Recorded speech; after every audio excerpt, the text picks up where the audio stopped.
C'est Ursule encore. On est le 27 mai 2021. Alors, je viens sur la trompette ce matin encore et je viens proclamer le retour de notre Seigneur Jésus-Christ. Amen et amen. Notre Seigneur revient bientôt. On est dans ce temps-là. Réjouissons-nous. Amen. Et soyons dans l'allégresse. Battons des mains. Proclamons-le sur tous les toits. Tapons les casseroles en signe de tambour parce que notre roi arrive. Amen. Alors, c'est si dommage pour tous ces enfants de Dieu-là, amen, qui, au fait, disent, oui, Jésus arrive, mais ils s'en vont dans le sens contraire. Aller se prendre des liquides et toutes sortes d'histoires. C'est quand même vraiment une contradiction notoire. On peut s'arrêter, on se dit, mais qu'est-ce qui peut arriver dans la tête d'un enfant de Dieu qui dit, Jésus arrive, et au lieu de s'apprêter dans le sens de ce que Jésus dit, il fait le contraire. Qu'est-ce qui peut arriver? Qu'est-ce qui peut pousser un enfant de Dieu à aller dans le sens contraire? Je ne sais pas. C'est à chacun de répondre à sa question. Mais on est dans le temps où le Seigneur m'a dit, Ursule, ne perds plus le temps à démontrer à quelqu'un qu'on est dans le temps de la fin. Ne perds plus le temps à démontrer à quelqu'un que vraiment c'est le temps où Jésus revient. Il dit non. Quand je t'envoie donner une parole à quelqu'un, donne la parole. Si la personne la prend, tant mieux. Si elle ne veut pas, au moins, tu n'es pas responsable de n'avoir pas donné la parole. Et si la personne veut plus, si elle veut comprendre plus, alors j'aiderai la personne. Mais là, si la personne ne veut pas plus, tu donnes la parole et tu continues ton chemin. Parce que on est dans les dernières minutes, des dernières minutes, des dernières minutes. Ne te laisse pas prendre au piège de tous ces enfants récalcitrants-là qui ne veulent pas écouter. Ils ont leurs idées, ils ont leurs pensées. Il y a même des personnes, tu leur envoies juste une vidéo sur la fin des temps, hein, mais ils t'engueulent copieusement là. Ils t'engueulent là pour te dire, mais pourquoi tu m'as envoyé ceci? Et puis, toutes sortes d'histoires. Ils t'engueulent parce que tu leur envoies une vidéo. Mais la vidéo là, si moi je t'envoie une vidéo là, je t'oblige à la regarder. Tu ne veux pas, tu floches. C'est tout. Si tu regardes que ça ne fait pas ton affaire, ben, va voir Dieu. Pourquoi il m'a envoyé cette vidéo? Mais il y en a qui se mettent dans tous les états. Rira bien, qui rira le dernier. Voilà le temps dans lequel nous sommes. Et le Seigneur Jésus-Christ, dans son grand amour, fait tout ce qu'il peut, vraiment, pour sonner l'alarme dans l'esprit de ses enfants, pour leur dire, apprêtez-vous mes enfants, parce que ce qui vient là, c'est trop grave. C'est terrible ce qui arrive.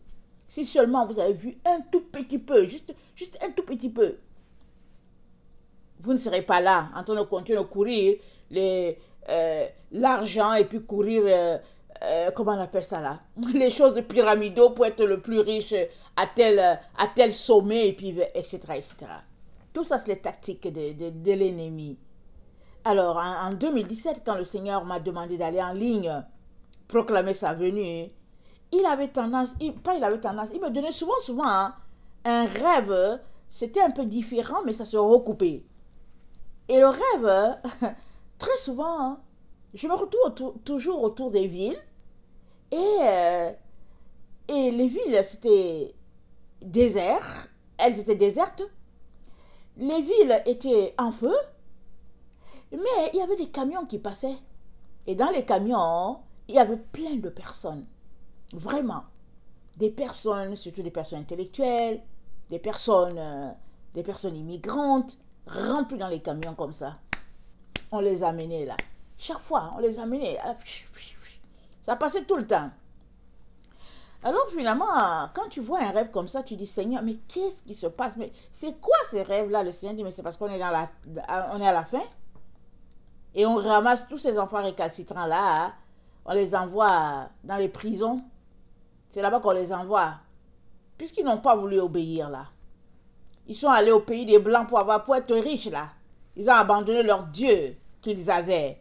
et ils sont allés au pays des Blancs pour vraiment se hisser au niveau de la société, construire leur village et puis tout ce qu'on peut imaginer. Alors, il dit, mais c'est eux qu'on ramasse là, qu'on envoie. Puisque Dieu les aime, alors on les envoie à un endroit là. Comme ils ont refusé de travailler au champ en Afrique, ils vont travailler au champ. Ils vont travailler au champ, au pays des Blancs. C'est là-bas qu'ils vont travailler. Et c'est comme ça que leur âme retournera à la maison. Alors, c'est difficile ce que je dis, mais ce n'est que pure vérité sur le point d'arriver. Mais il y a de l'espoir. Jésus n'est pas encore là. Le roi impudent n'est pas encore en poste. Tu peux encore changer. Tu peux décider de prendre conscience maintenant de ta destinée et de réaliser que on est à la fin de la fin.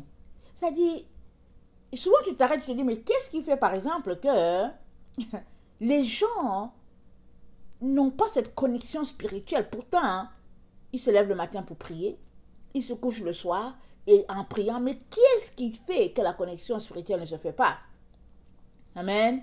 Et le Seigneur m'a dit, leur cœur n'est pas à 100% avec Jésus. Quand ils viennent prier, c'est pour dire, oh Dieu, fais que je trouve faveur à mon boss, devant mon boss, et qu'il me donne ce poste-là. Oh Dieu, fais que vraiment, là où je suis là, ma maison est trop petite, donne-moi une autre maison. Oh Dieu, Seigneur, comme tu vois là, on aimerait voyager, mais on se demande qu'est-ce qu'il faudrait faire. Est-ce qu'il faut qu'on aille prendre le vaccin ou pas, parce qu'on aimerait voyager, ça fait longtemps qu'on a vu la famille. Oh Dieu, tout, c'est moi, ils conjuguent moi, c'est tout. Ils ne sont pas là pour dire, Seigneur, ouvre mes yeux. Et puis si toi, tu leur envoies une vidéo, ou bien si tu leur dis qu'on est dans les temps de la fin, c'est toi l'ennemi à abattre. C'est toi qui es tellement méchante que tu ne veux pas qu'ils prospèrent, alors tu leur envoies la vidéo afin qu'ils soient une ménagère comme toi, ou bien un laboureur là dans les champs de fraises comme toi. C'est tout ce qu'ils vont te dire. Mais hélas, si tu m'écoutes là, si tu es là, si tu m'écoutes là, réveille-toi. Réveille-toi, parce qu'on est vraiment dans les temps de la fin. Amen. Alors, aujourd'hui, je viens parler de Cyrus, le roi païen, au service de la volonté de Dieu. Amen. Alors, le Seigneur nous en parle dans Ésaïe 45. Et on va regarder en long et en large, ce que le Seigneur a à nous dire. Et la leçon qu'on va tirer, c'est sûr que Ésaïe 45 est tellement riche. Alors, je ne veux pas dire que je vais tout passer en revue aujourd'hui. Mais aujourd'hui, par la grâce de Dieu, j'aimerais venir parler 2 fois. Amen. De ce roi impudent-là. Alors, hier, on a parlé du fait que livrer pousse, ou bien a poussé, ou bien, voilà, grandit en même temps que la bonne graine, et qu'on est dans les temps de la récolte où tout sera récolté. Et puis, je pense avant-hier, on a vu que malheur à tous ceux-là qui écoutent les autres qui leur disent que c'est le temps de la paix, qu'il fera beau. Malheur à tout cela. Malheur. Pourquoi malheur? Parce qu'ils ne voient pas le temps venir. Ils ne voient pas, quand ils regardent là, ils ne réalisent pas que le ciel est ténébreux. Ils ne réalisent pas. Et ils sont là-dedans. Alors que c'est les ténèbres. Un jour, j'ai un enfant qui s'est levé, qui a dit, maman, le Seigneur m'a montré dans quel temps nous sommes. J'ai dit, ah ouais, qu'est-ce qui s'est passé? Il dit, maman, le ciel là qu'on voit, on voit le soleil, on voit le ciel qui est gris. Il dit, maman, on voit comme ça là. Il dit, mais dans le vrai là, dans le monde spirituel là, maman, c'est noir. Il dit, c'est un gris foncé là. Il dit, c'est ça le temps dans lequel nous sommes. C'est ça le temps, le timing de Dieu, maman. C'est un gris vraiment sombre. Un gris, c'est comme si, il dit, maman, c'est comme si la lumière, on l'a peut-être à 10% comme ça. Dans le vrai, il dit, c'est ça. Mais nous, on regarde le soleil, on se dit que bon, il fait beau, et puis bon, voilà. Il dit, non, maman, c'est fini, maman. C'est la fin, maman, c'est fini. J'ai dit, waouh, Seigneur. Waouh, le Seigneur m'a dit, t'inquiète pas. Je les saisis tous. Mes enfants entendront ma voix d'une manière ou d'une autre. Et vous savez que les jeunes, ils sont ambitieux. Ils ont vraiment des projets extraordinaires et puis tout ça. Et Dieu, si les jeunes et que Dieu l'a envoyé par toi, par ton sein, n'empêche que c'est un enfant de Dieu. C'est un serviteur de Dieu. Et Dieu sait comment détourner son enfant de toutes les futilités de ce monde. Et cet enfant-là m'a dit, maman, non, non, non, non. Il dit, non, maman, la lumière que nous avons, elle est peut-être à 10% dans le vrai. Parce que le vrai ciel, le ciel que Dieu m'a montré là, ça fait trop peur. On est déjà au temps de la fin. Et ça vient d'un enfant à qui Dieu a donné un petit reflet du temps dans lequel nous sommes. Mais, pourquoi a-t-il eu ce reflet-là? Parce qu'il est allé pour dire, Seigneur, parle-moi. Seigneur, parle-moi. Je veux comprendre ce que ma mère me dit souvent. Seigneur, je veux saisir. Seigneur, parle-moi. Seigneur, parle-moi. Le Seigneur lui a parlé. Et quand le Seigneur lui a parlé, en tout cas, il a très bien compris là, ça a saisi bien ses tripes là, comme on dit. Et puis il s'est rangé calmement là pour dire, ok, d'accord, Seigneur, aide-moi vraiment à rassembler les gens du même âge que moi. Amen. Et ça, c'est notre Dieu. Si tu veux saisir là, si tu veux comprendre là, si tu veux avoir la conviction là, va voir Dieu. C'est ton Père. C'est ton Père. Si tu dis, Seigneur, d'accord, j'ai saisi, j'ai entendu ce que Ursule m'a dit. Mais j'aimerais que toi-même encore là, tu me parles. Mais il va venir te parler, soit il va te dire, considère ce que Ursule t'a dit. Ou bien il va te dire, ok mon fils, attends, je vais te montrer encore autre chose. Et quand il va te montrer, tu vas dire, comme les habitants de la femme que les habitants samaritains, ils ont dit à la femme, ce n'est plus parce que tu nous as dit que c'est un prophète, c'est pas à cause de ce que tu nous as dit là qu'on a cru à cet homme-là. Nous-mêmes, on l'a entendu, et effectivement, c'est le Messie qui devait venir. Alléluia. Ils sont venus entendre. Et ils ont dit, oui, vrai de vrai, c'est lui. Alors, tu doutes, mais va devant Dieu. Pas besoin de dire, oh non, c'est du n'importe quoi, et puis arrêtez de l'écouter, et puis tout ça. Oh non. Non, on est au temps de la fin. Amen. Et alléluia. Et j'espère que tu es content pour cela. Tu es content de rentrer à la maison. Moi, je suis contente. Amen. Je suis contente de rentrer à la maison, quoique je sais que les épreuves arrivent difficiles pour tous les enfants de Dieu. Mais je suis contente.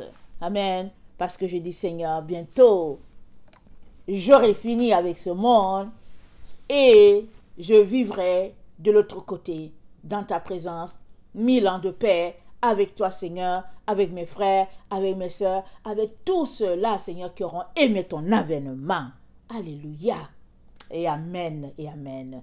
Donc voilà, on va lire Ésaïe 45. Amen. Et on va aller en long, en large. Et on va voir. S'il faut que je divise la leçon, alors je la diviserai. Sinon, on va écouter ce que papa a à nous dire aujourd'hui. Mon Dieu, mon roi, je te dis merci. Mon Dieu, mon roi, je t'élève, je te célèbre. J'exalte ton glorieux nom, mon sauveur et mon roi. Oh Jésus, sois béni, sois célébré. Seigneur, nous t'aimons. Oh Jésus, nous t'aimons. Tu es tout pour nous. Tu es le seul pour nous. Oh mon Seigneur et mon roi. Oh combien tu es beau. Combien tu es merveilleux. Combien tu es pur. Combien tu es agréable. Oh mon Dieu, mon roi. Sois béni. Sois exalté.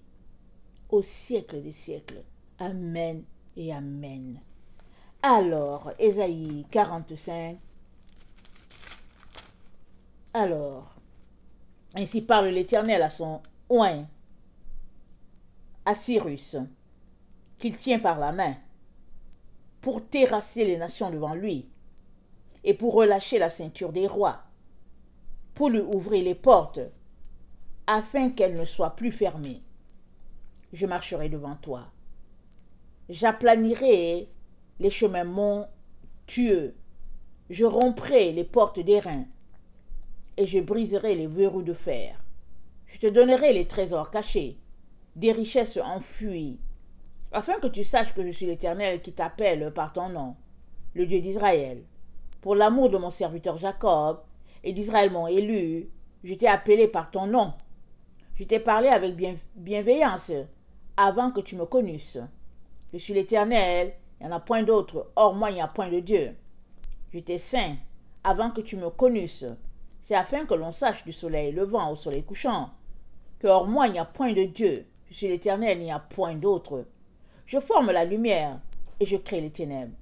Je donne la prospérité et je crée l'adversité. Moi, l'Éternel, je fais toutes ces choses. Que les cieux répandent d'en haut et que les nuées laissent couler la justice. Que la terre s'ouvre, que le salut y fructifie et qu'il en sorte à la fois la délivrance. Moi, l'Éternel, je crée ces choses. Malheur à qui conteste avec son Créateur. Vase parmi des vases de terre. L'argile dit-elle à celui qui la façonne, que fais-tu? Et ton œuvre, il n'a point de main. Malheur à qui dit à son père, pourquoi m'as-tu engendré? Et à sa mère, pourquoi m'as-tu enfanté? Ainsi parle l'Éternel, le Saint d'Israël et son Créateur. Veut-on me questionner sur l'avenir, me donner des ordres sur mes enfants et sur l'œuvre de mes mains? C'est moi qui ai fait la terre et qui sur elle ai créé l'homme. C'est moi, ce sont mes mains qui ont déployé les cieux. Et c'est moi qui ai disposé toute leur armée. C'est moi qui ai suscité Cyrus dans ma justice. Et j'aplanirai toutes ses voies. Il rebâtira ma ville et libérera mes captifs, sans rançon ni présent, dit l'Éternel des armées. On va s'arrêter là. Amen. Et voilà, le Seigneur nous parle de Cyrus. Cyrus, il est venu après Nebuchadnezzar. C'est un roi qui a déjà existé. Mais Dieu est en train de nous dire que dans ce temps-là encore, il suscitera Cyrus. Et Cyrus n'est autre que la petite corne. Amen. Le 8e roi. Amen. Dans Ésaïe, pardon, pas dans Ésaïe, dans Apocalypse 17. Alors la petite corne, le roi impudent, qui arrive et qui va soumettre vraiment l'humanité à ses caprices. Amen. Afin que la volonté de Dieu soit faite. Maintenant, on peut s'arrêter, on peut se dire, mais voyons, comment est-ce que Dieu peut dire qu'il a suscité un roi méchant pour nous soumettre? Mais pourquoi, par exemple? Mais comment Dieu peut-il faire cela? Les gens peuvent se poser des questions. Et pourtant, Dieu nous dit que c'est lui qui élève les rois, c'est lui qui soumet les uns et les autres afin que sa justice puisse s'accomplir et puis sa justice puisse régner sur toute la terre. Alors regardons un peu avec le roi Cyrus et puis on va reporter ça à notre temps. Alors, le roi Cyrus, il est venu juste après Nabuchodonosor et quand il est venu, amen, c'est un roi païen là, il n'est pas juif du tout, mais il est venu pour accomplir la volonté de Dieu. Et Dieu l'a dit, j'ai les suscité. Alors, on va regarder dans Esdras 1, le verset 2 à 11. Attendez, je vais regarder ma référence.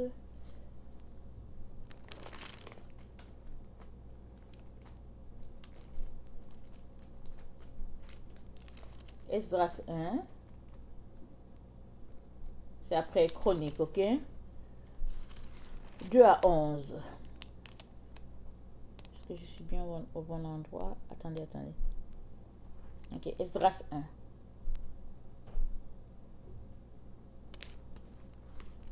Ainsi parle Cyrus, roi des Perses. L'Éternel, le Dieu des cieux, m'a donné tous les royaumes de la terre, et il m'a commandé de lui bâtir une maison à Jérusalem, en Juda. Qui d'entre vous est de son peuple? Que son Dieu soit avec lui, et qu'il monte à Jérusalem, en Juda, et bâtisse la maison de l'Éternel, le Dieu d'Israël. C'est le Dieu qui est à Jérusalem. Amen. Il dit c'est le Dieu d'Israël, le Dieu qui est à Jérusalem. Parce que dans les temps anciens, chaque pays avait son Dieu, chaque terre avait son Dieu. Puisque les nations n'étaient pas encore regroupées telles qu'elles sont aujourd'hui, alors si tu arrivais dans un village, il y a le Dieu de ce village-là. Dans l'autre village, c'est un autre Dieu différent. Maintenant, les gens peuvent faire alliance pour dire, ok, on fait alliance, et puis bon, finalement, hein, je vais adorer ton Dieu, tu adores aussi le mien.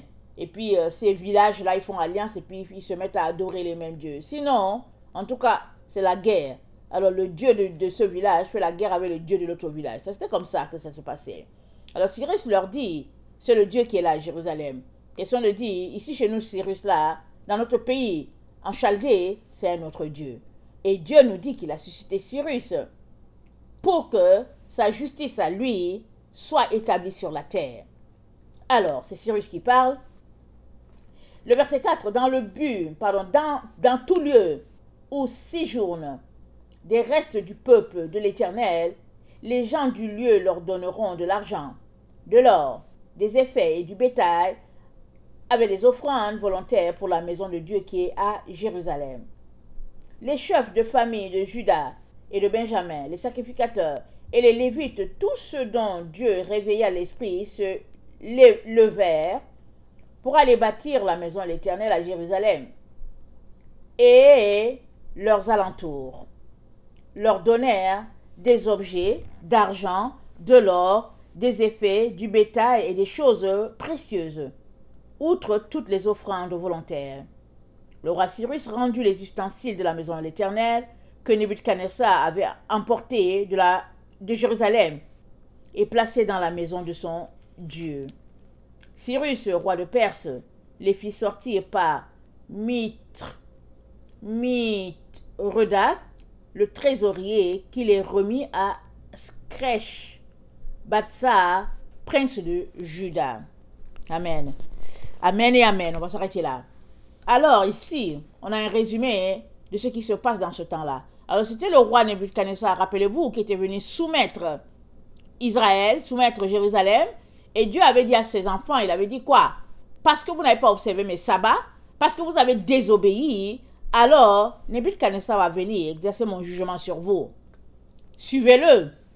Je vais mettre de la compassion dans son cœur pour vous. Alors tous ceux-là qui vont le suivre, ils seront bien là-bas. Allez, plantez, mariez-vous, donnez vos fils, ne vous souciez pas. Quand les temps vont venir, je vais vous ramener. Mais ceux-là qui ne veulent pas, et il a dit aussi, pour les vieillards, pour les autres qui trouvent que c'est trop loin d'arriver, de marcher, parce que les gens marchaient à pied, là, dans le temps. Ou bien, s'ils avaient un âne, ils partaient avec l'âne, mais dans ce temps, c'est le roi Nebuchadnezzar qui était le roi à bord. Il pouvait arracher tous tes biens. Alors, pour ceux qui ne pouvaient pas marcher, Dieu a dit, restez sur le sol d'Israël. Et il aura compassion de vous. Je mets ça dans son cœur.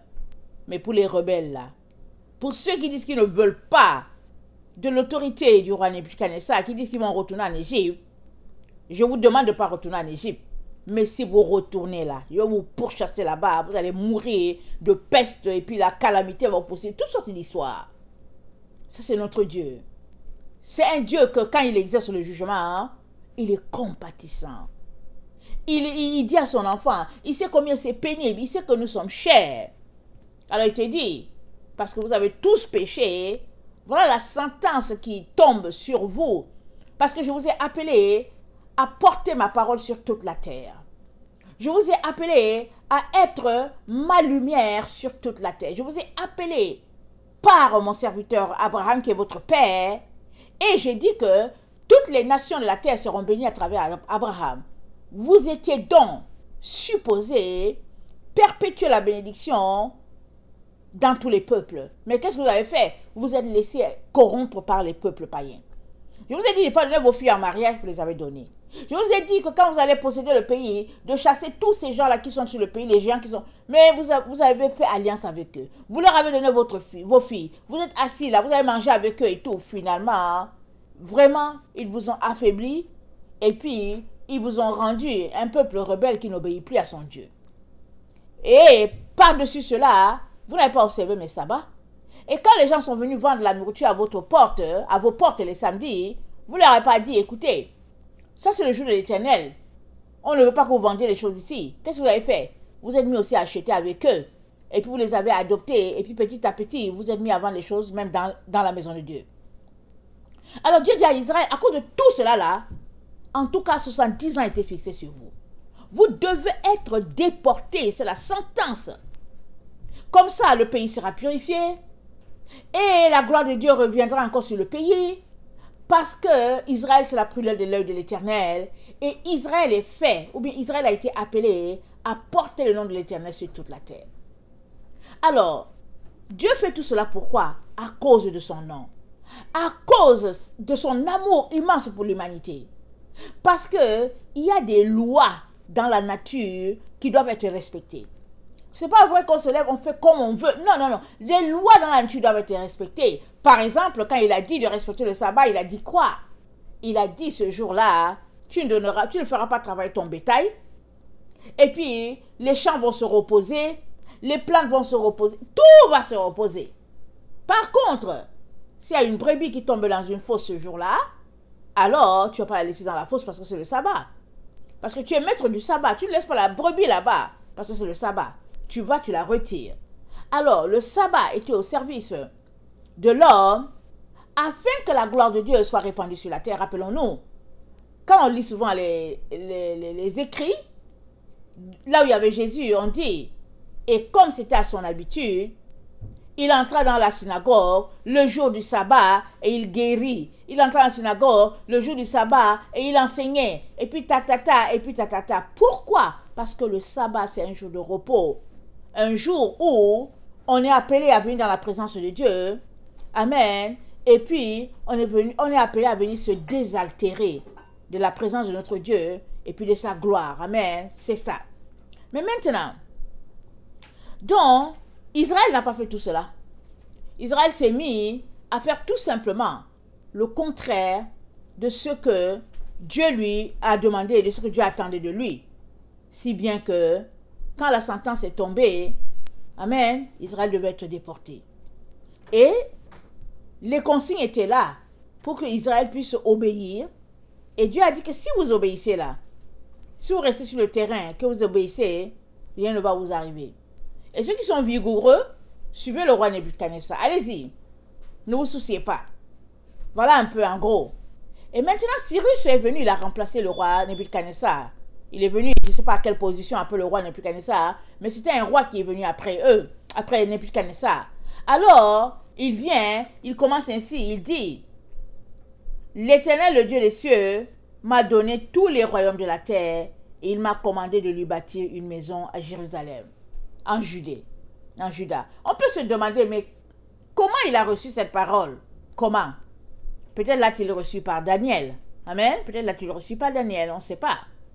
Comment l'a-t-il reçu? Parce que quand il est venu, Daniel était encore là avec ses compagnons Shadrach, Meshach et Abednego. C'est dans le même pays là. Amen. Alors lui, il a bien saisi la volonté de Dieu. Et il a décidé qu'il va bâtir le temple de notre Dieu. Le temple qui avait été détruit, parce que Dieu avait donné l'ordre que ce soit détruit. Dieu avait dit que les ustensiles qui étaient là, ils seraient mis en sécurité en Babylone, chez le roi. Amen. Et c'était là-bas, c'était gardé. Et rappelons-nous, Dieu avait frappé ce roi-là, j'oublie son nom, qui est venu qui est venu et puis qui avait profané les ustensiles du temple. Et il buvait avec ses amis, les soulards et toutes sortes d'histoires. Et finalement, pendant qu'il était en train de boire son alcool dans la coupe pure, la coupe sanctifiée, amen, il a vu écrit sur le mur, Méné, Méné, Tekel, comment son royaume avait été divisé. Amen. Il était troublé, il a vu une main qui écrivait sur le mur, il ne comprenait pas. Et quand Daniel est venu encore lui expliquer, Daniel lui a dit, écoutez, Dieu dit que vraiment, tu as été pesé là, vraiment, tu as été trouvé léger dans ton comportement. Et puis vraiment, Dieu a décidé de diviser ton royaume. Et puis ça n'a pas fait 24 heures. Son royaume a été, en tout cas, son royaume a été soumis. Et je ne sais plus si c'était le roi Cyrus qui était venu soumettre le royaume parce que je n'ai pas pris le temps de regarder cela. Mais je veux dire qu'après Nebuchadnezzar, son fils a pris. Amen. Et puis son fils a été pesé, il a été trouvé léger. Et je pense que Cyrus, c'est celui qui a remplacé le fils du roi Nebuchadnezzar. Et puis, donc, il dit d'aller rebâtir le temple de l'Éternel. Et ça a été fait, ça a été rebâti. Si on veut, on peut retourner lire l'histoire d'Esdras, de Néhémie, tous les combats qu'ils ont eus quand ils sont retournés. Il y avait les gens qui étaient là-bas, qui les attaquaient, qui ne voulaient pas que les mules soient remontées, les ennemis d'Israël. Et puis, il y a parmi même, il y avait, je pense, Simbala, hein, ou bien Tobia. Je pense que c'est Tobia. Oui, c'est Tobia. Ou bien Simbala. Je ne sais pas si c'est le même nom en français ou en anglais, mais bref. Il y avait des ennemis là-bas, pardon, et puis qui faisaient Ils faisaient comme s'ils étaient avec eux, mais dans le fond, c'était des loups qui ne voulaient pas que la gloire de Dieu revienne sur le territoire et ils combattaient. Mais Néhémie et puis Esdras, amen, qui étaient là pour encourager le peuple, amen, ont appris au peuple à construire d'une main et à combattre de l'autre main.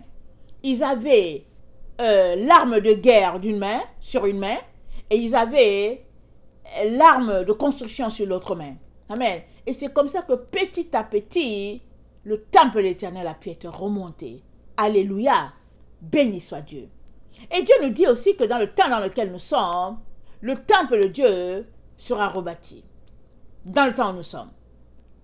Et il nous a demandé depuis longtemps de bâtir son temple. De ne pas laisser son temple s'écrouler. Et c'est quoi son temple? Son temple, amen, on sait tous, c'est notre corps. Amen.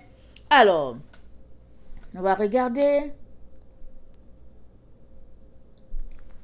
Son temple, c'est notre corps. 1 Corinthiens 6, le verset 19.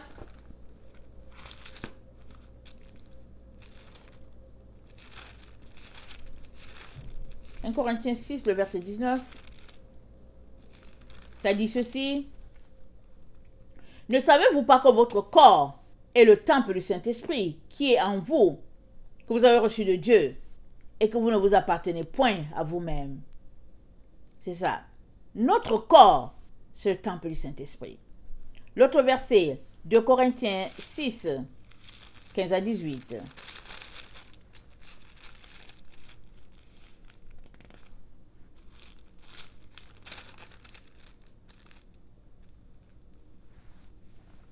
Quel accord y a-t-il entre Christ et Bélial? Ou quelle part a le fidèle avec l'infidèle?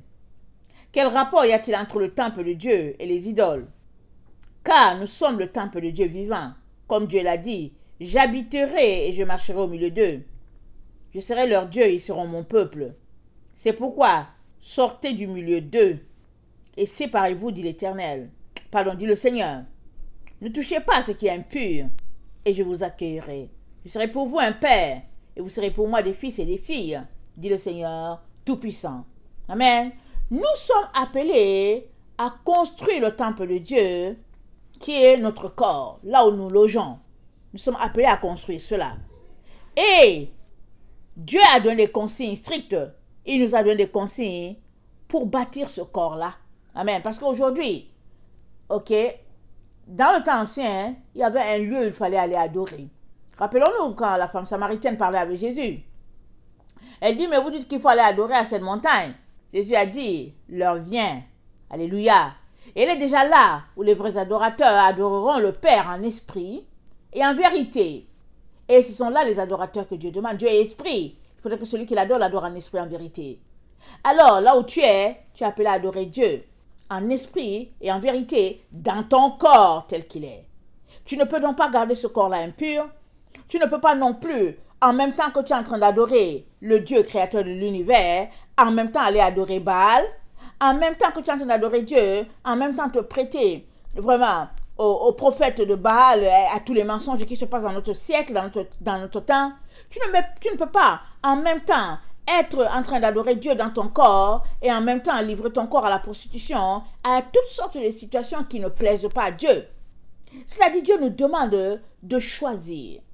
Et alors que nous avons choisi la voie de la pureté, la voie de la sainteté, Dieu nous demande d'y demeurer, de rester là à notre position, peu importe la situation que nous subirons.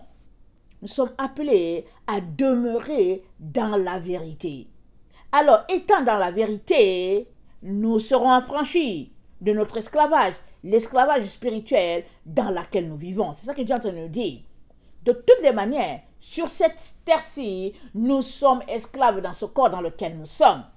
Mais béni soit l'Éternel qui nous a affranchis de cette servitude-là par Jésus-Christ notre Seigneur, qui est mort sur le bois du calvaire, afin de nous libérer une bonne fois pour toutes.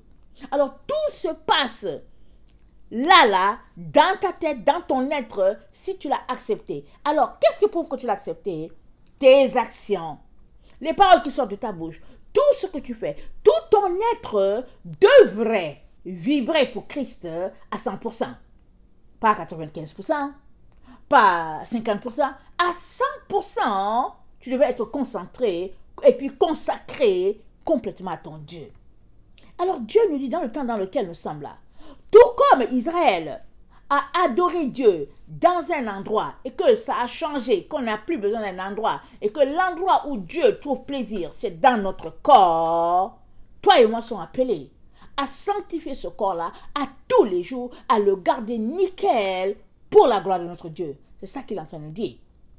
Alors il nous dit, dans le temps dans lequel nous sommes, il a suscité encore Cyrus. Le roi Cyrus, dans notre temps, il l'a suscité pour mettre de l'ordre, vraiment, dans notre corps. C'est-à-dire que pour juger. Alors, pendant qu'il n'est pas encore en poste, il te dit, en tout cas, balaie ta maison. Assure-toi que tout a été réglé. Balaie ta maison, c'est tout. Sinon, le roi Cyrus, là, il va venir. En tout cas, il va soumettre tous les peuples de la terre. C'est ça qu'on vient de lire. C'est ça qu'il est en train de nous dire. Maintenant, tu peux dire que, mais attends, ça n'a pas de sens, c'est mon corps, c'est ici, c'est là. Alors, je me rappelle que c'est pas pour vous. En 2020, quand les choses ont commencé, il y a des gens qui disaient que, mais non, c'est un pays de droit. Et puis, ils ne vont pas. Et puis, non, et la démocratie a fait ceci, a fait cela. Les gens étaient là. Pourquoi? Ils ont passé leur vie à rêvasser. Ils sont dans des idéologies. Et puis ils se disent que mais non, écoutez, ça n'existe pas. On n'est pas dans un pays fasciste. Et puis des choses comme ça, c'est la barbarie. Ça va juste exister dans les pays sous-développés, etc., etc. Ils étaient loin d'imaginer où nous en serons aujourd'hui. Amen. Alors, le monde continue, le cours de l'histoire continue. Et l'Ecclésiaste, qui est le roi Salomon, il a dit, il n'y a rien de nouveau sous le soleil. Ce qui a existé existera encore. Il n'y a rien de nouveau. Alors, tel que nous sommes, le monde va, il tourne, et puis bon, les choses vont, et puis, comme c'est une roue tournante, ça tourne et puis ça revient au point où c'était.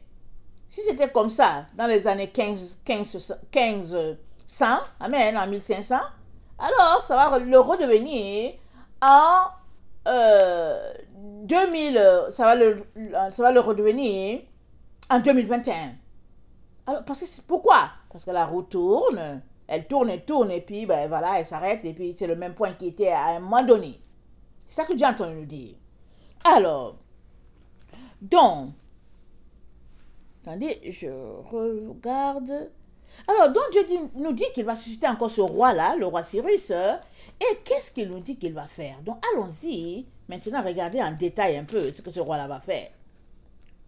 Il dit, je cite le roi Cyrus, Ésaïe 45, pour terrasser les nations devant lui et pour relâcher la ceinture des rois, pour lui ouvrir les portes afin qu'elles ne soient plus fermées. Je marcherai devant toi, j'aplanirai les chemins montueux, je romprai les portes d'airain et je briserai les verrous de fer. Je te donnerai des trésors cachés, des richesses enfouies, afin que tu saches que c'est l'Éternel qui t'appelle par ton nom, le Dieu d'Israël. Pour l'amour de mon serviteur Jacob et d'Israël mon élu, il fait tout cela là. Il appelle le roi Cyrus là, juste pour Israël. Israël a été, juste pour Jacob. Jacob a été appelé Israël. C'est juste pour son amour pour Israël qu'il suscite un roi impudent. Un roi artificieux comme c'est dit. Un roi terrible. C'est pour cela, c'est juste à cause de Jacob. Il aime tellement Jacob qu'il dit à Jacob, range ta vie. Jacob n'écoute pas. Mais purifie-toi. Jacob n'écoute pas. Quand je parle de Jacob ici, je parle de tous les gens, les descendants de Jacob. Israélites de sang, et puis les autres qui sont devenus Jacob par le sang de Christ sur le bois. Amen. Vous savez qu'il y aura un seul peuple. Il n'y a pas 1000 peuples. Il y aura un seul peuple. C'est tout. Il n'y aura pas 1000. Alors, Dieu suscite ce roi impudent-là à cause de nous, ses enfants. Mais avant que cela arrive là, il nous dit, rangez votre vie. Pendant que tu n'as pas encore le bâton derrière toi là, pendant que tu es encore maître de ta propre destinée là, alors prends ça, ta destinée, viens devant Dieu avec pour dire, Seigneur, tu m'as créé, tu m'as envoyé sur la terre. Seigneur, je ne peux pas me gérer moi-même.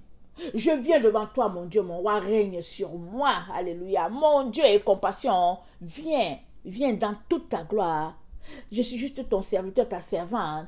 Règne sur moi, règne sur ma famille, règne sur mes enfants. Comme un peu Jésus a dit, moi et ma maison nous servirons l'Éternel. Alors le Seigneur s'attend à ce que nous, ses enfants, c'est comme ça qu'on se comprend dans le temps dans lequel nous sommes. Que nous puissions venir pour dire, Seigneur, tu es le roi, règne seulement, règne sur nous. Alors, si ce n'est pas ça que nous sommes en train de faire, alors il nous dit, Ésaïe 45, le verset 9, malheur à qui conteste avec son créateur. Vase parmi les vases de terre. L'argile dit-elle à celui qui la façonne, que fais-tu? Et ton œuvre, il n'a point de main. Malheur à qui dit à son père, pourquoi m'as-tu engendré? Et à sa mère, pourquoi m'as-tu enfanté? Ainsi parle l'Éternel, le Saint d'Israël, ton créateur. Veut-on me questionner sur l'avenir, me donner des ordres sur mes enfants et sur l'œuvre de mes mains? C'est moi qui ai fait la terre. Et qui sur elle a créé l'homme? C'est moi. Ce sont mes mains qui ont déployé les cieux. Alléluia. Béni sois-tu, Seigneur éternel. Et c'est moi qui ai disposé toute leur armée. C'est moi qui ai suscité Cyrus dans ma justice. Et j'aplanirai toutes ses voies. Il rebâtira ma ville et libérera mes captifs, sans rançon ni présent d'Éternel des armées. Mais il va libérer les captifs comment? Il va nous libérer comment? Parce que Dieu le suscite pour qu'il nous libère. Amen. Alors il va nous libérer comment? Puisque il semble venir pour faire quelque chose de très difficile. Il semble venir pour soumettre les enfants de Dieu à des travaux forcés, à une situation d'horreur. C'est ça qu'il semble venir faire. Pas semble. C'est ça que la Bible dit qu'il est en train de venir faire. Mais comment alors va-t-il libérer les captifs de l'Éternel? Comment? Amen. Donc allons-y voir.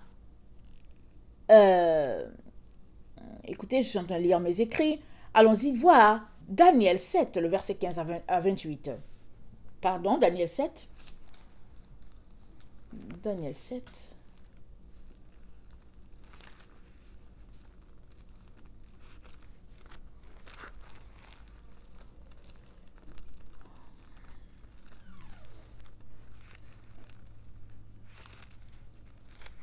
Excusez-moi.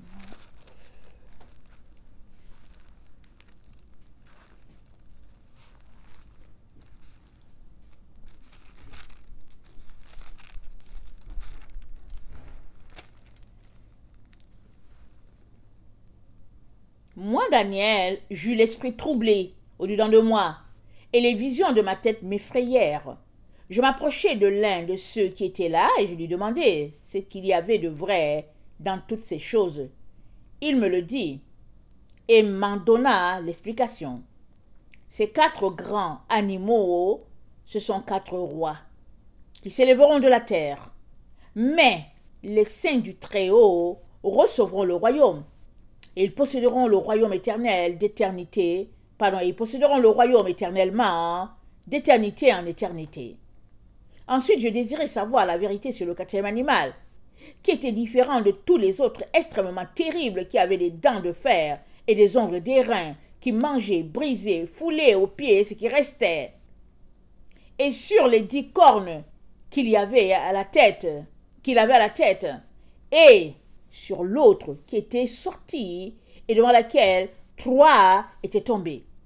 Sur cette corne qui avait des yeux, une bouche parlant avec arrogance et une plus grande apparence que les autres, je vis cette corne faire la guerre aux saints, l'emporter sur eux, jusqu'au moment où l'ancien des jours vint, donner droit aux saints du Très-Haut, et le temps arriva où les saints furent en possession du royaume. Alors, cette petite corne dont on parle depuis quelques mois déjà, amen, plus de visibilité que les autres, amen, et elle fait partie du 4e royaume.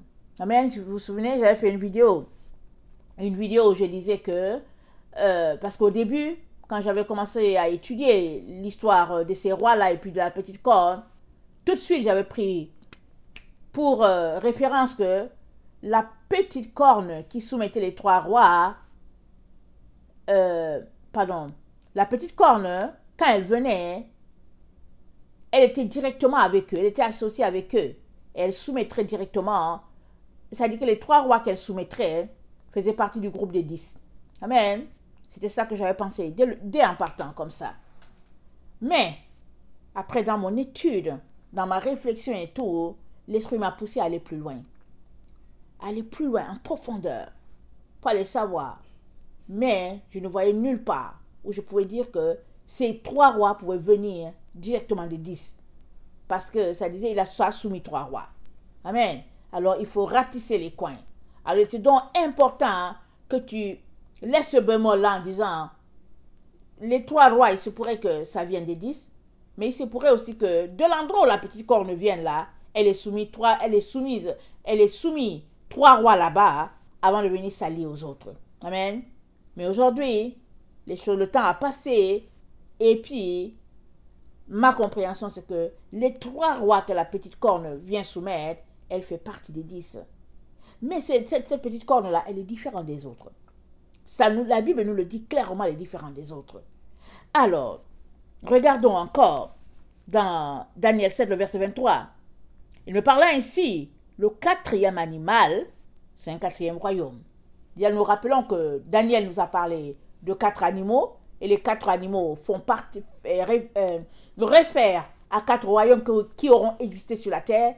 Et nous, notre génération, on est sous l'autorité du quatrième animal, qui est un royaume, mais qui aussi amène comment on appelle ça là, le roi à venir. Amen. Parce que dans toujours les images que la Bible donne souvent, hein, il y a beaucoup de choses emboîtées l'un dans l'autre. Amen. Alors il dit, le quatrième animal, c'est un quatrième royaume qui existera sur la terre, différent de tous les royaumes, qui dévorera toute la terre. Le quatrième royaume. Nous y sommes.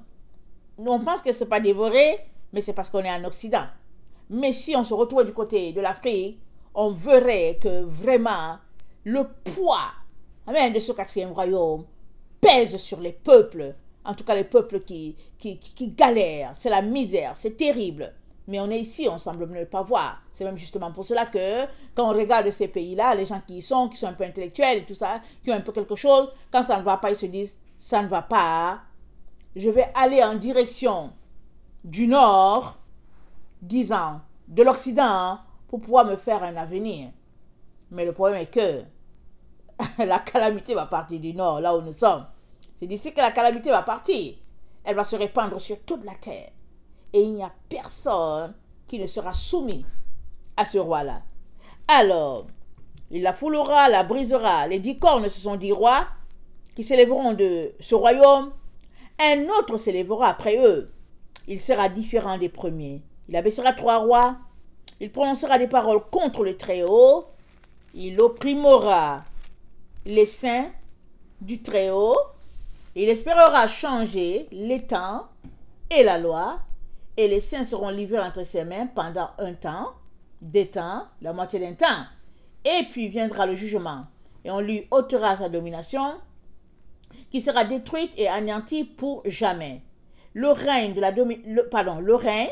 la domination et la grandeur de tous les royaumes qui sont sous les cieux seront donnés au peuple des saints du Très-Haut. Son règne est un règne éternel, et tous les dominateurs le serviront et lui obéiront. Ici finir les paroles, ok. Donc voilà. Alors, il y a un roi impudent là qui arrive là. Il arrive et ça dit qu'il va soumettre tous ceux-là qui ont contesté contre Dieu. Parce qu'on l'a lu là, dans Isaïe 45. Dieu dit, malheur à celui qui conteste contre son Créateur. Malheur à qui conteste avec son Créateur, vase parmi les vases de la terre, l'argile dit-il à celui qui l'a façonné, que fais-tu? Et ton œuvre, il n'a point de main. Malheur à qui dit à son père, pourquoi m'as-tu engendré? Qu'est-ce que Dieu nous a demandé de faire? Il nous a demandé de le servir. Il nous a demandé de l'élever. Il nous a demandé de répandre sa gloire sur la terre. 2, il a dit, voilà le signe qui précéderont, non, parce que les signes qui suivront ceux qui auront cru. En mon nom, ils guériront des malades, et puis s'ils boivent des breuvages mortels, rien ne leur arrivera. Alors, il a dit cela, mais il est donc très important que si tu as donné ta vie à Jésus, il a dit, en allant, faites des disciples, baptisez-les au nom du Père, du Fils, du Saint-Esprit, enseignez-les à observer mes commandements. C'est ça qu'il nous a demandé de faire. C'est ça que Dieu nous a donné. C'est ça notre mission. Chacun sur la terre. Si tu te dis, enfant de Dieu, c'est ta mission. Il n'y a pas autre chose. Tu dois prendre ton temps à accomplir la mission du Père. C'est ça qu'il nous a demandé. Alors, malheureusement, est-ce que c'est ça que nous faisons? En tout cas, pas toujours. Avant de se chercher là, si tu es en train de faire ça maintenant, c'est que tu t'es d'abord bien cherché avant de te retrouver à faire cela. En tout cas, mon cas, j'ai d'abord cherché. Bien que tout palpitait en moi, me montrant que Dieu me voulait à son service, très compliqué. Alors, j'ai tourné. Et puis finalement, je me suis retrouvé à faire ce que Dieu voulait que je fasse. Je suis tout simplement là en ligne, proclamant sa venue. Ça, c'est à ce à quoi Dieu m'a appelé. Béni soit le Seigneur. Amen et amen. Alors, donc, Cyrus, donc, qui est le 8e roi, amen, le 8e roi annoncé dans Apocalypse 17, verset 9, on va lire.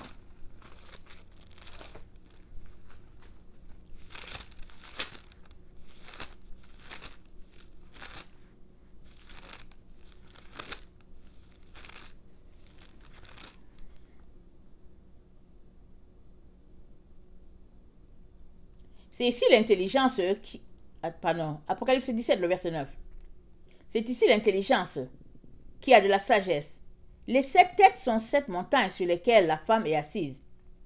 Ce sont aussi 7 rois. 5 sont tombés. Un existe, l'autre n'est pas encore venu. Et quand il sera venu, il doit rester peu de temps. Et la bête qui était et qui n'est plus est elle-même un 8e roi. Elle est au nombre de 7 et elle va à la perdition. Amen. Alors, donc j'avais déjà fait une vidéo, je ne sais pas, peut-être la semaine dernière ou bien la semaine d'avant, je ne me rappelle plus.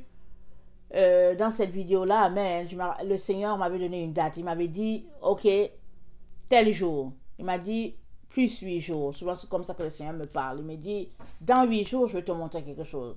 Dans 15 jours. Ou bien il me dit, dans tel nombre de jours. Et puis moi je note exactement, je dis ok, tel jour plus tel jour, voilà ce qui va se passer, le Seigneur va me montrer quelque chose. Très très souvent c'est un père, n'est-ce pas, il fait des surprises, il te dit pas c'est quoi, il te fait découvrir. Alors ce jour-là, amen, j'avais déjà annoncé dans plusieurs de mes vidéos que la petite corne c'était, j'ai déjà dit que par la grâce de Dieu, amen, que le Seigneur me donnait dans l'étude que je faisais, le Seigneur me donnait de voir que la petite corne, amen, était un chrétien. Amen, ça je l'ai déjà dit. Je l'ai déjà dit que la petite corne, ça venait, ça allait travailler avec le faux prophète, la petite corne. Et la petite corne, c'est elle qui est aussi dans 2 Thessaloniciens 2, le fils de perdition. Et s'il est appelé fils de perdition, c'est parce que d'abord, il aura été enfant de Dieu, il aura marché avec Dieu, il aura été élevé dans une famille chrétienne. Bref, il se sera affiché comme chrétien. Et après, amen, il se retrouvera contre Dieu. Amen. Alors, ce jour-là que le Seigneur m'a dit, tel jour, dans tel nombre de jours, je vais te révéler quelque chose. C'est ce jour-là qu'il m'a révélé que la petite corne-là, il m'a bien montré, il m'a révélé, je ne sais plus comment, hein. Je savais tout simplement que le 8e roi qui revenait, amen, Monsieur Trump, n'était autre que la petite corne, et il revenait comme un 8e roi. Amen. Et nous savons tous que il a marché, bon, disons entre guillemets avec Dieu. Nous savons tous qu'il a été appelé par Dieu. Dieu a voulu qu'il soit là. Parce qu'en 2016, on savait que c'était Hillary qui passerait. Allez, coup de théâtre, c'était Monsieur Trump qui est passé. Pendant qu'il était là en service, amen, qu'a-t-il fait? S'est-il humilié? Parce que notre Dieu, il est bon, amen. on n'est jamais un chrétien pur à 100%. Il nous met quelque part et pendant qu'on est en service, il s'attend à ce qu'on se purifie, qu'on se sanctifie, qu'on se nettoie, qu'on s'humilie. Il s'attend à cela. Mais si on ne s'humilie pas alors qu'on est là et on s'en va encore marcher sur des voies que Dieu n'aime pas, alors ça va retomber sur nous. Et nous savons tout ce qui est arrivé, les élections, et puis la frustration qui a suivi, et tout cela. Dans une situation de frustration, vous savez, soit tu peux venir humblement devant Dieu pour dire, papa, pardonne-moi, en tout cas tu m'as vraiment humilié, et puis bon voilà, en tout cas c'est de ma faute, je te demande pardon, en tout cas je me répands. Ou bien tu vas dire, en tout cas, il va me comprendre. Il va me comprendre, comme il est Dieu là, qu'il m'a humilié là. Bon, maintenant c'est bon même. Je vais aller faire ce qu'il n'aime pas là. Je vais faire ça bien même. Et puis là, on va voir. Et même avant déjà que la personne, la personne parte de la présidence, elle était déjà allée poser des actions vraiment, en tout cas, assez choquantes. Certains savaient, d'autres pas. Elle était déjà allée s'allier avec l'ennemi. Et là, alors, Dieu de grâce et Dieu de bonté, et donc, a tout simplement permis que les choses se passent comme ça. Et ce 8e roi-là, donc, quand il revient, la Bible nous informe que le verset 10 d'Apocalypse 17, ce sont aussi 7 rois. 5 sont tombés. Un existe, l'autre n'est pas encore venu. Et quand il sera venu, il restera peu de temps. Nous savons que l'autre roi qui est là, c'est M. Biden, bien que nous savons que ce n'est pas lui qui gère les dossiers parce que ce n'est que quelqu'un qui fait beaucoup pitié, beaucoup compassion. On est appelé à avoir compassion des personnes âgées et on devait avoir de la compassion pour lui. Vraiment, à son âge, il devait juste être couché là, tranquille, sur son hamac, se reposant et tout. Et il est là, ce roi-là qui est là, mais qui est là pour peu de temps. Et quand le 8e viendra donc, amen, la Bible nous informe que il s'en va à la perdition. Mais avant de partir à la perdition, Daniel nous explique qu'il vient faire un travail, en tout cas, et pas n'importe quel travail. Et hier, nous avons vu que au moment où les pécheurs seront consumés, alors le verset Daniel 8, le verset 23, à la fin de leur domination, lorsque les pécheurs seront consumés, il se révélera un roi impudent et artificieux. Sa puissance accroîtra, mais non par sa propre force. Il fera d'incroyables ravages. Il réussira dans toutes ses entreprises. Il détruira les puissants et les peuples des saints. Waouh! Il réussira dans toutes ses entreprises. Imaginez, toutes ces entreprises. Alors, je ne sais pas, souvent quand je lisais ça, je me disais, mais qui peut être ce roi-là? C'est qui? Bon, les gens ont parlé, ils ont parlé que ça pouvait être un prince arabe, toutes sortes d'histoires. Mais à partir du moment où la Bible a dit fils de perdition, c'est tout de suite, si on compare avec Judas, amen, alors on voit tout de suite, Judas était appelé fils de perdition parce que Judas, vraiment, au fait, a marché avec notre Seigneur Jésus et à la dernière minute, à des instants vraiment difficiles de sa vie, les gens l'ont trompé pour 30 pièces d'argent. Il s'est retrouvé à trahir son maître. Et la preuve qu'il soit allé se suicider prouve que, vraiment, quand il est rentré en lui-même, c'est pas ça qu'il voulait. Donc, on se rend compte que c'est pas ça qu'il voulait. Alors, souvent, dans des moments de détresse, au lieu de se tourner vers Dieu, on se tourne vers l'ennemi. C'est-à-dire, nos émotions prennent le dessus. Et ça, le Seigneur ne veut pas ça pour nous. Alors, il nous a donné comme consigne de sanctifier le temple de Dieu, notre corps, de répandre sa gloire sur toute la terre, intéresser nos frères et sœurs à qui il est.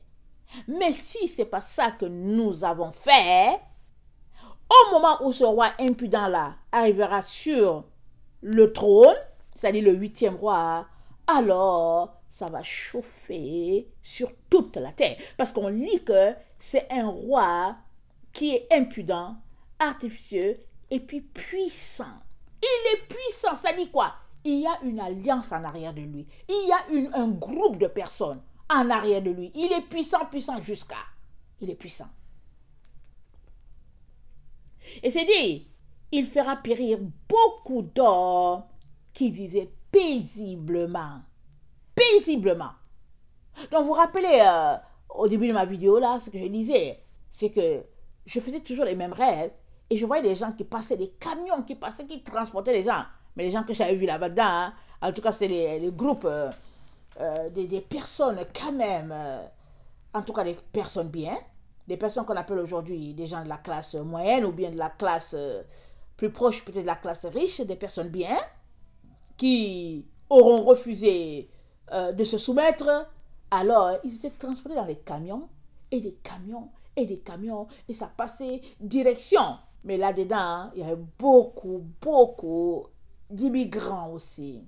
Beaucoup. Puisque nous savons qu'aujourd'hui, il y a foisonnement de population. Et puis bon, voilà. Et je disais, Seigneur, mais qu'est-ce qui se passe? La ville était déserte et tout et tout. Le Seigneur me dit, averti, vous êtes vraiment à la fin. Vous ne réalisez pas, mais vous êtes complètement à la fin. Et ça, c'était en 2017. Et nous sommes aujourd'hui en 2021, c'est-à-dire que 4 ans plus tôt. C'était ça que je voyais. Mais mon intelligence étant encore... C'est-à-dire que les choses que je sais aujourd'hui, je ne les savais pas il y avait 4 ans. Et même ce que je sais aujourd'hui, c'est rien par rapport à ce que je dois savoir demain, après-demain. Alors c'est juste pour dire que ces choses-là, c'était déjà en train de bouillir. Amen. Dans les ténèbres. Les ténèbres, c'est-à-dire, nous les enfants de Dieu, nous sommes très peu informés de ce que l'ennemi concocte. C'est que Satan travaille dans les ténèbres, nous sommes très mal informés de cela. Que Satan concocte plein de choses dans les ténèbres. Alors que tu viens devant Dieu, alors que tu t'humilies, alors que tu pries, que tu te sanctifies, que tu le supplies, Dieu te révèle les projets cachés. Afin que, une fois informé des plans vraiment sombres envers les enfants de Dieu, tu puisses te préparer et aussi avertir les autres pour dire, il y a quelque chose qui se prépare contre nous. Alors Daniel 12 nous dit que, il dit, plusieurs seront épurés, c'est ce qu'il dit. Pourquoi ils seront épurés? Parce que dans ce moment où nous sommes, soit nous nous sanctifions, ça c'est être épuré, soit nous nous sanctifions, soit c'est être épuré, soit au fait nous faisons fi de ce que nous entendons et puis la petite corne va nous épurer d'une manière ou d'une autre. Alors une fois que ces gens-là seront ramassés, seront pris, il y en a beaucoup qui se retrouveront dans la gloire. Pourquoi? Regardez, rappelez-vous un peu ce qui s'est passé en Allemagne.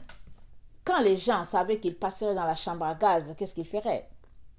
Soit tu t'en vas aigri, amen, tu t'en vas aigri contre ce Dieu-là. Soit, pendant que tu sais que tu es la prochaine personne qui va passer, alors tu pries seulement pour dire, oh Dieu, aie pitié. Seigneur, en tout cas, là, il me reste quelques heures. Seigneur, reçois mon âme. Il n'y a plus rien, reçois mon âme. Alors, il y a beaucoup de gens qui sont passés dans les chambres à gaz, qui se sont retrouvés devant Dieu. Et ça, c'est la grâce de Dieu. Ça veut dire que si, pendant qu'il te parle maintenant, là, tu n'écoutes pas là. Alors, s'il faut que tu passes par le roi Cyrus de notre temps pour te retrouver dans sa présence, alors tu vas passer. C'est ça que Dieu est en train de te dire ce matin. Il est en train de te dire que là où tu es là, il te dit après toi, purifie-toi, nettoie-toi, sanctifie-toi. Il te dit ça. Mais si tu n'écoutes pas là, lui n'a pas de problème. Il t'aime tellement qu'il te dit, ok, d'accord, toi là, tu dis que tu es têtu, n'est-ce pas? Ok, Cyrus arrive. Cyrus va t'aider à te retrouver de l'autre côté. Si tu arrives chez Tifo ou quoi, avant de passer à la chambre à gaz, au moins ton âme sera sauvée. C'est ça que Dieu est en train de me dire. Alors, Proverbe 21, le verset 1 à 4 nous dit ceci. Proverbe 21. Proverbe 21.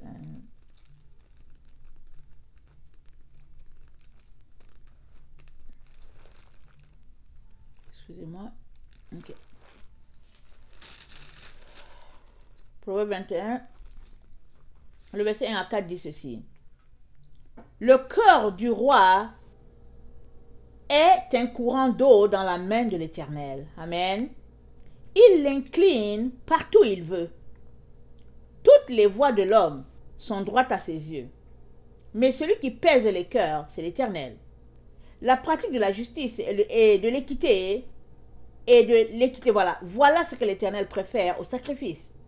Amen. La pratique de la justice, Dieu le préfère à tous les sacrifices que tu es en train de faire. Aller chercher le gros boulot pour dire Seigneur, je vais venir te donner une grosse dîme. Oh Seigneur, laisse-moi, je vais aller chercher ceci et puis je vais aller aider les pauvres. Tout ça, là, Dieu appelle ça sacrifice. Parce qu'il donne aussi à manger à son enfant qui dort seulement, en train de faire sa volonté. Je me rappelle que dans le temps, écoutez, je venais de finir mon premier cycle universitaire et puis je voulais avoir un travail. Et puis c'était compliqué, alors je me suis dit, ok, je vais créer moi-même quelque chose. Et puis j'étais vraiment sur le point, j'avais tout mis en place et tout pour créer, et puis pour m'enregistrer et tout, et tout, et tout. Ah, le Seigneur me donne le verset de le psaume 127. Attendez, je vais vous le lire rapidement. Et je n'ai pas trouvé ça drôle. Je n'ai tellement pas trouvé ça drôle que je me suis dit, mais voyons, mais c'est qui me parle? Souvent c'est ça. Quand on ne veut pas faire la volonté de Dieu, on dit, c'est qui me parle? Voilà. Le psaume 127, si l'Éternel le bâtit la maison, ceux qui la bâtissent travaillent en vain. Si l'Éternel ne garde la ville, celui qui la garde veille en vain. En vain vous levez-vous matin, vous couchez-vous tard, et mangez-vous le pain de douleur. Il en donne autant à ses bien-aimés pendant leur sommeil. Voici les fils sont un héritage de l'Éternel. Le fruit des entrailles est une récompense. Comme des flèches dans la main d'un guerrier, ainsi sont les fils de la jeunesse. Le Seigneur me donne cela. Je dis, mais Seigneur, c'est quoi que tu veux me dire? Je m'apprêtais à partir à ma formation, cette formation professionnelle-là. Je l'avais déjà entamée. J'avais déjà déboursé un montant. Et j'étais là en train de m'apprêter parce qu'il fallait que je prenne le bus, après que j'attende le métro et tout ça et tout. Voilà qu'il me donne ça le matin, je me lève. J'étais tellement abattue là. Je savais très bien qu'il ne voulait pas que je parte. Je le savais et je le savais. J'étais là. Alors, j'ai dit, ok, je vais quand même aller. Mais je suis allée. Mais disons que j'étais là, mais vraiment amorphe. Le poids, je me rappelle encore. Cette dernière scène, je me rappelle encore. J'étais là, je me disais, c'est-à-dire que tout l'entrain, toute l'énergie, tous les projets, tout, fini. Les autres, là, ils parlaient de ce qu'ils allaient faire, et puis enthousiastes, et puis mais moi... C'était là, j'étais juste là. En partant, il disait, ah, mais tu prends toutes ces affaires-là et tout. Parce que chacun avait son casier et tout. J'ai dit, oui, je les prends et puis bon, en tout cas, j'en ai besoin. Mais j'étais en train de partir comme ça, pour dire, Joe. c'est fini, quoi. Je suis partie et j'ai encore pris le temps pour prier. Après quelques temps, j'ai appelé le responsable pour lui dire, bon, écoutez, voilà, c'est ça, j'ai fini. Et puis bon, ça ne m'intéresse plus et tout et tout. Donc voilà, donc c'était ça. Mais tout cela pour dire que comment réagis-tu quand Dieu te dit ne marche pas sur cette voie? Ne va pas là. Non, reste pas là, ne va pas. Pourquoi? Il est un père pour nous. Il nous aime. Et dans les temps dans lesquels nous sommes, il nous dit dépouillez-vous de tout ce qui est farfelu, de tout ce qui n'est pas dans mes voies. Dépouillez-vous des ténèbres. Dépouillez-vous. Mais si nous n'obéissons pas et que nous justifions que ouais, je dois donner à manger à ma grand-mère, je dois construire ceci, il est en train de te dire, il en donne aussi à manger, il donne du pain à ses bien-aimés. Attends, comment il dit ça? Comment il dit ça encore? En vain, vous levez-vous le matin, couchez-vous tard et mangez-vous le pain de douleur. Il en donne autant à ses bien-aimés pendant leur sommeil. En tout cas, c'est ça. Pendant le sommeil, on dit pendant leur sommeil. En tout cas, ça veut dire quoi? Que Dieu, là, il s'occupe de nous. Il sait faire le pain, là, et de boire de l'eau et d'être habillé. Il s'occupe parce qu'il a dit, cherchez premièrement le royaume de Dieu. Alléluia. Et sa justice. Et toutes les autres choses vous seront données. C'est quoi toutes les autres choses? Souvent, on se dit, ah, Seigneur, il dit toutes les autres choses. Ok, Seigneur, comme tu demandes toutes les autres choses, j'aimerais une Mercedes, Seigneur, et tout. Il t'a dit toutes les autres choses, il ne t'a pas dit le luxe. Et même le Seigneur, quand tu marches avec lui, quand tu passes là, incognito, c'est comme ça qu'il aimerait que ses enfants soient. Quand tu passes, il ne veut même pas qu'on te remarque. Et même, quand les gens te connaissent, ils t'insultent même bien même encore là-dessus. Le Seigneur aime ça comme ça. C'est bon, tu passes incognito. Serviteur, servante de Dieu, c'est tout. Mais nous, on entend ça, on dit, ok, le Seigneur dit le Seigneur dit de chercher le royaume de Dieu et puis sa justice va nous donner les autres choses. Mais écoutez, quand je prie Dieu, en tout cas, il ne me donne pas ce que je veux. Moi, j'aimerais rouler dans une 4x4. J'aimerais tel type de maison. J'aimerais habiter dans tel quartier. J'aimerais. Mais le Seigneur, c'est pas ça qui te manque. Il a tout ça en réserve pour toi, là dans sa présence. Et même, ce n'est même pas comparable ce qu'il met en réserve pour toi. Le Seigneur a créé deux mondes. Amen. Un monde, vraiment, pour la crème des crèmes. Pour ceux-là qui seront vainqueurs de notre monde-ci, alléluia, il y a un monde préparé. Il y a la gloire pour eux. Il y a des sièges royaux. Il y a tout ce qu'ils auraient aimé avoir, c'est de l'autre côté. Sois seulement patient un peu, juste un peu. Alors, pendant que tu es là en train de t'opposer à ce que Dieu te demande de faire là, c'est quoi? Examine ton cœur, arrête-toi et regarde dans ton cœur. C'est quoi qui fait opposition? Qui fait que quand Dieu te dit, fais ceci, tu es juste là pour dire, oh non, mais moi j'aimerais plutôt faire ceci. Mais, va chercher. Est-ce que ce qui oppose, c'est le fait que tu aimerais être l'enfant chéri de tes parents? De telle sorte que si tu lui dis que je vais suivre Jésus, on va t'insulter correctement, c'est pas grave. Donc à t'insulter. Mais c'est toi encore qui va les faire sortir de la galère. C'est toi. C'est toi qui vas les faire sortir de la galère. Alors, tu as besoin de tenir. C'est pas grave si on t'insulte. Ça fait partie de la vie. Tu secoues ça seulement. Amen. Tu secoues et tu continues et tu pries pour la personne et tu pleures. Tu dis Seigneur et Seigneur. Parce qu'il faudrait que non seulement tu te sauves, mais que tu parviennes aussi à sauver ta famille, les amis de la famille et puis tout le monde autour. Parce que nous avons été appelés à sauver toute l'humanité, si c'est possible. Amen. Alors, attendez. Donc, Proverbe 21.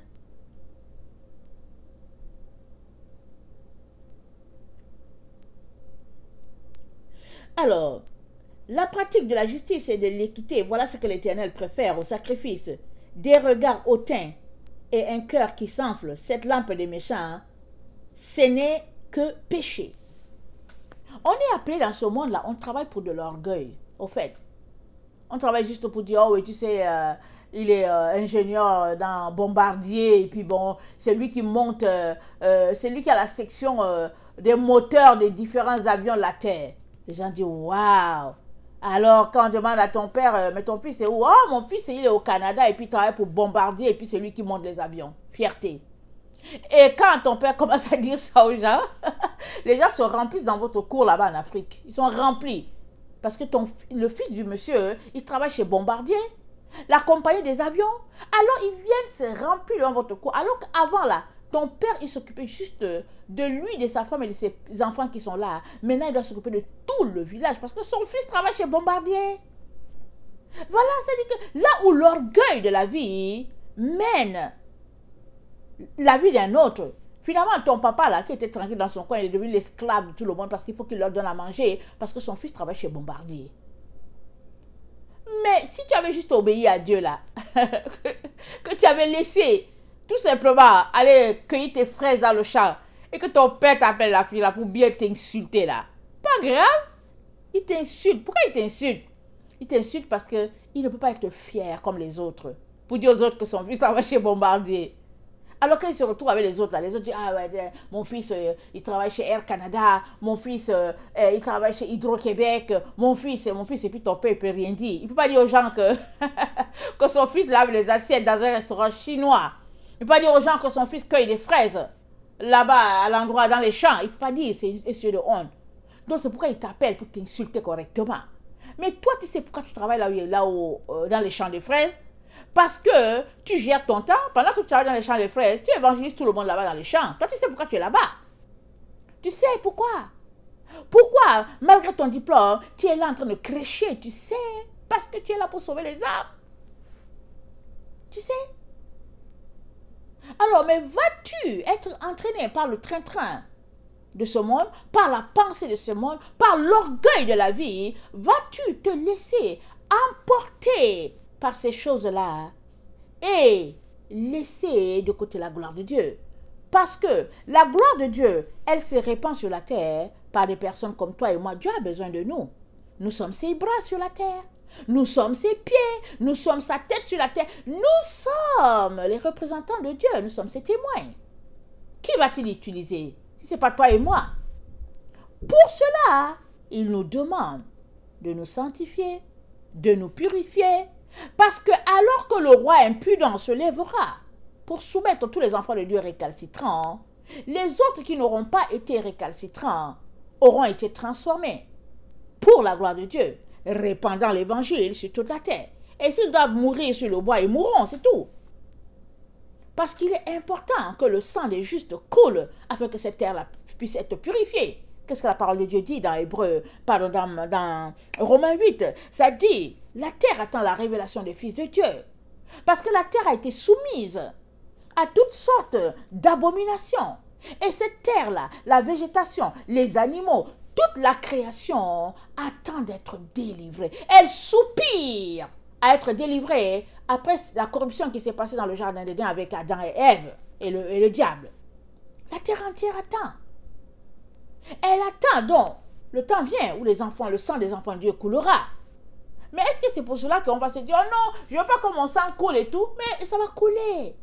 Alors sois donc content du fait que ton sang, à un moment donné, peut-être se retrouvera à couler pour la gloire de Dieu, afin que cette terre soit purifiée.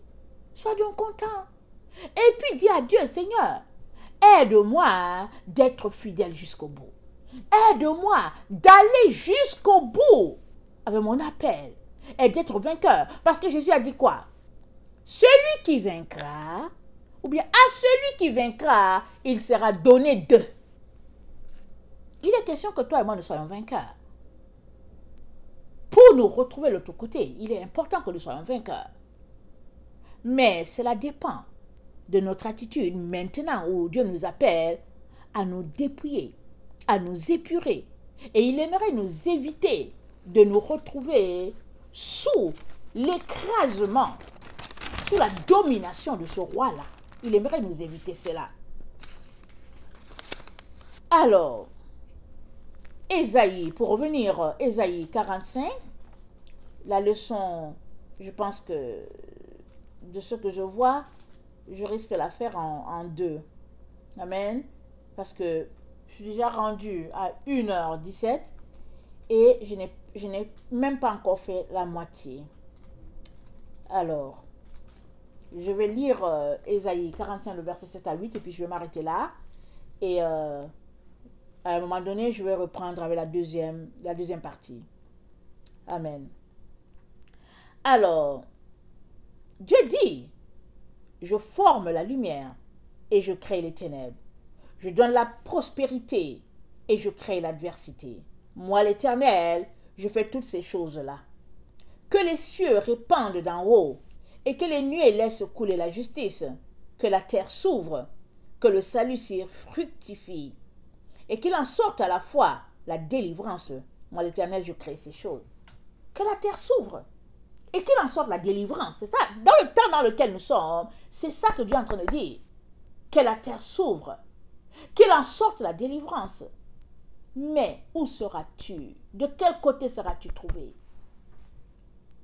Parce que sous le roi Cyrus, amen, Dieu a décidé que la délivrance sortira coûte que coûte pour ses enfants récalcitrants. Ceux-là qui passent le temps à dire, ouais, pourquoi ceci? Oh non, j'ai fait ceci, je suis PhD, je vais faire cela. Non, non, non. Tout cela, le roi Cyrus là, va les soumettre. Ce n'est pas juste les intellectuels. Il va soumettre toute la terre. Il y a les humains créés à l'image de Dieu, qui craignent un Dieu créateur, peut-être qui ne lui obéissent pas, qui diront au roi Cyrus, niet, fais de nous ce que tu voudras. Et les autres corrompus par nature dans leur esprit qui vont dire au roi, ok d'accord on va faire. Il y a les autres, les enfants de Dieu, ils vont se réveiller là, ils vont se dire, ah en tout cas on m'a parlé, je n'ai pas écouté, mais en tout cas je ne vais pas me laisser faire. Moi je vais me battre. Eux tous là, on va les soumettre. Et Dieu nous dit, réveillez-vous. Réveillez-vous là où vous êtes là, réveillez-vous. D'une manière ou d'une autre, on est dans le temps du jugement. C'est ça que Dieu est en train de nous dire.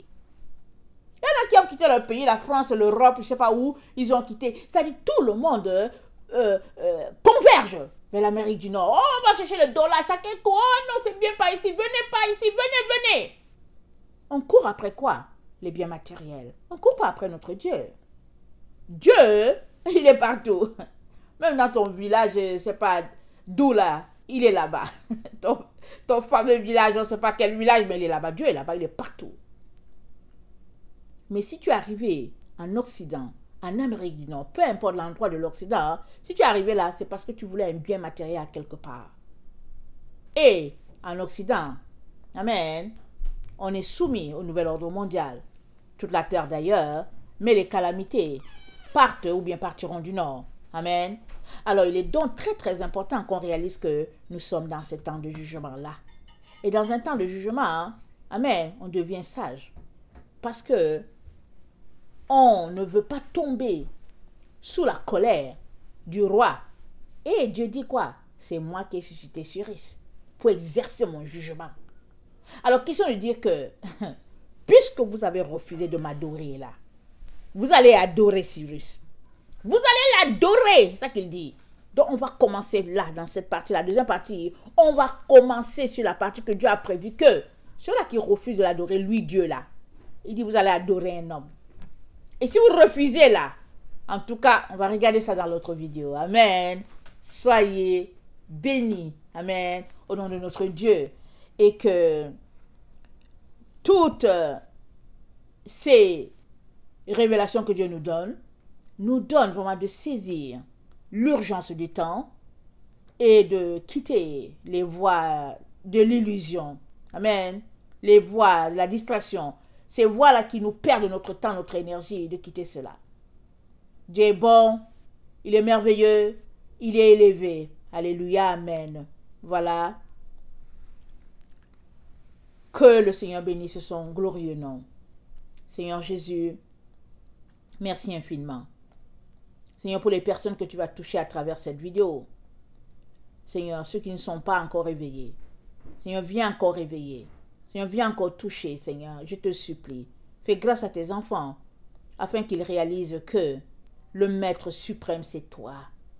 Et que tu abaisses les rois et que tu en élèves. Tu fais ce que tu veux. Alléluia, amen. Tu peux placer un petit roi sur un pays, comme ça fut le temps. Dans le temps passé en Israël, il y a des rois qui ont régné peut-être à 15 ans et tout ça, qui ont été élus rois à la place de leur père. Il était roi. Il avait les conseillers autour, mais il était roi, malgré son jeune âge. Et aujourd'hui encore, tu mets le président que tu veux. Tout est ta volonté, Seigneur. Tu mets qui tu veux pour la gloire de ton nom. Afin que ton enfant se soumette à toi et à toi seul. Peu importe la personne qui est là. Que c'est à toi et à toi seul que ton enfant doit se soumettre. Et tu apprends ainsi à ton enfant la discipline, l'ordre, le respect, la crainte de l'Éternel. Et je prie, Seigneur Jésus, alors que ce roi impudent n'est pas encore en poste, je prie pour mes frères et mes sœurs afin qu'ils puissent se réveiller, qu'ils puissent réaliser que ta parole ne s'amuse pas, que ce n'est pas de l'amusement, mais que ce qui a été longtemps prophétisé est là, c'est arrivé. Et qu'il est important de s'arrêter enfin, de se repentir et de mettre les pendules à l'heure au niveau de notre cœur. Mon Dieu, mon roi, nous t'aimons tant. Je t'aime, mon Jésus, mon roi. Mon tout, mon bien-aimé. Merci, mon Jésus. Au nom puissant de Jésus. Amen et amen. Alléluia.